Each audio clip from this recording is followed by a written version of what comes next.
Once we arrive at a decision and the judgment is pronounced, it's public property, the Constitution and the law. And I don't think it will be appropriate for me either to respond to criticism or to mount a defense of my judgment. The LGBTQ community has fought a long and hard battle. I never have any regrets. Yes, I've been in a majority in many cases, I've been in a minority in any cases. But the important part about the life of a judge is never to associate yourself with the cause. To say that, the collegium system is lacking in transparency would not be correct. बीते सालों में supreme court ने कई बड़े फैसले लिए, चाहे वो राम जन्मभूमि विवाद हो या सरकार द्वारा जम्मू कश्मीर से आर्टिकल 370 हटाए जाने की वैधता या फिर सेम सेक्स मैरिज को कानूनी वैधता ना मिलना। इन फैसलों की चर्चा देश दुनिया में हुई। अब साल 2024 के पहले ही रोज चीफ जस्टिस डीवाई चंद्रचूड़ ने एक इंटरव्यू दिया है। इंटरव्यू खास है क्योंकि इसमें इन फैसलों से जुड़े तमाम सवालों के जवाब भी मिले हैं। आइए आपको बताते हैं इस इंटरव्यू की कुछ खास बातें।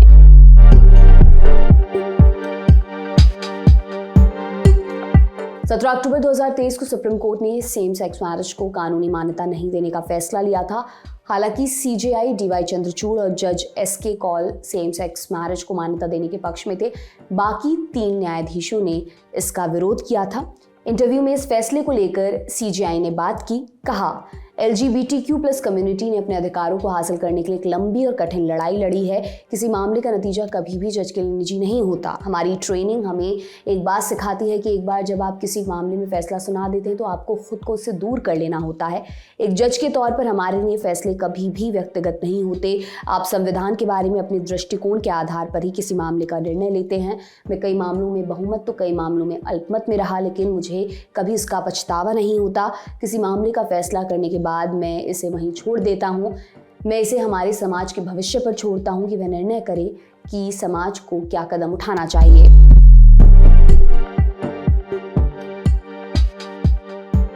कॉलेजियम प्रणाली में पारदर्शिता का अभाव है कहना ठीक नहीं।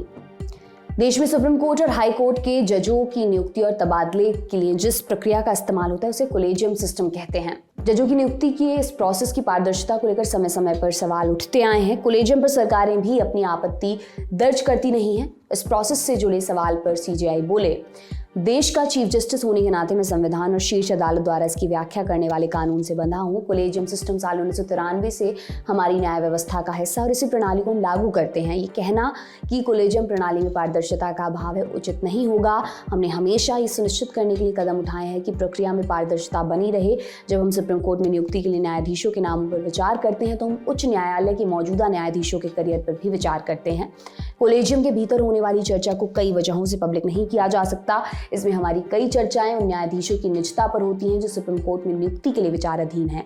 प्रक्रिया की आलोचना करना बहुत आसान है, लेकिन अब जबकि मैं कई साल से इस प्रक्रिया का हिस्सा हूं तो मैं आपके साथ ये शेयर कर सकता हूं कि किसी न्यायाधीश की नियुक्ति से पहले परामर्श की सही प्रक्रिया फॉलो करने के लिए हमारे जजों द्वारा हर संभव प्रयास किया जाता है।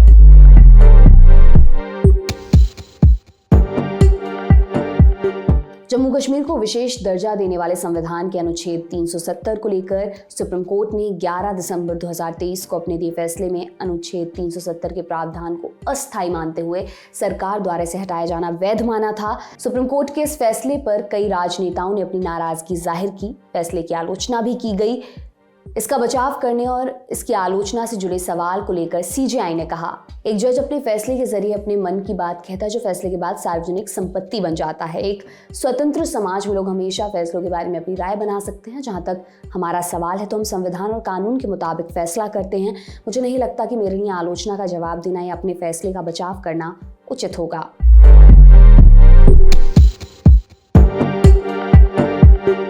नवंबर 2019 को सुप्रीम कोर्ट ने श्री राम जन्मभूमि बाबरी मस्जिद विवाद में ऐतिहासिक फैसला दिया। अदालत ने विवादित भूमि पर राम मंदिर के निर्माण के लिए ट्रस्ट बनाने का आदेश सुनाया। साथ ही केंद्र और उत्तर प्रदेश सरकार को मस्जिद बनाने के लिए सुन्नी वक्फ बोर्ड को वैकल्पिक 5 एकड़ जमीन उपलब्ध कराने के लिए कहा। 2019 में सुप्रीम कोर्ट ने जब ये फैसला सुनाया था तब 5 जजों की बेंच में चंद्रचूड़ भी शामिल थे। हालांकि तब वो सीजेआई नहीं थे। अयोध्या विवाद फैसले पर सीजेआई ने कहा, जब 5 जजों की बेंच फैसले पर विचार विमर्श करने के लिए बैठी तो हम सभी ने सर्वसम्मति से निर्णय लिया कि ये अदालत का फैसला होगा और इसीलिए इसमें किसी जज को फैसले का श्रेय नहीं दिया गया। इस मामले में संघर्ष का एक लंबा इतिहास था, राष्ट्र के इतिहास पर आधारित अलग अलग दृष्टिकोण थे और हम सभी ने यही निर्णय लिया कि जो बेंच का फैसला होगा वही अदालत का फैसला होगा। कोर्ट एक आवाज़ में बात करेगा और ऐसा करने का विचार ये स्पष्ट संदेश देना था कि हम सभी एक साथ खड़े हैं। आपके लिए तमाम जानकारी जुटाई थी हमारे साथी हरी ने। मेरा नाम दिव्यांशी सुमराव है। आप देखते रहिए दी लंदन टॉप। शुक्रिया।